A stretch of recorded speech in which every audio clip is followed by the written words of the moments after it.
namba ngeni, sijajua naongea na nani. Mai. Okay, chapu nipe kama dakika 5 hivi nakuja.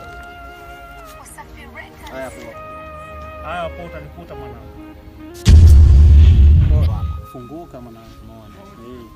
Mimi kama unavyoniona mpaka saa hizi, umeona mchana hii, umeona. Nakusikia. Mimi sijapata chochote kitu. Ona maisha ujala yani. Yaani kwa namna moja eti mimi sijala alafu jana ile nimempanga mzee, umeona mpaka dakika hii hapa mimi sielewi, umeona. Eti mimi labda kanipa, yani ananipa kalenda. Sababu jamaa bwana msampeme yeyusho, unaona? Juzi mwanangu, juzi kati si nimemkuta kantini mwanangu. Kantini yuko na yule demu anamuita nani yule?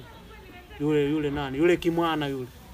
Cheupe. Kimwana kile alikuwa nacho pale kantini mwanangu. Kwani hela alitoa wapi? Hela ulitoa wapi mwanangu? Suri kuna garamia wewe mijuisi nini mimi naona pale. Mambo ya viepe unashuka ndugu chips nini unashuka.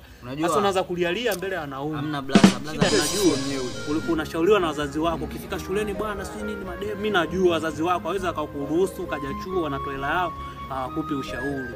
Na mimi nitakusaidia kwa day moja. Sema na wewe unachukua. Sema na wewe unachukua. Mwanangu nazungua sana. Sema na wewe unachukua. Shani haribia sisi. Sasa hivi achana na kuonga. Blaza fresh basi.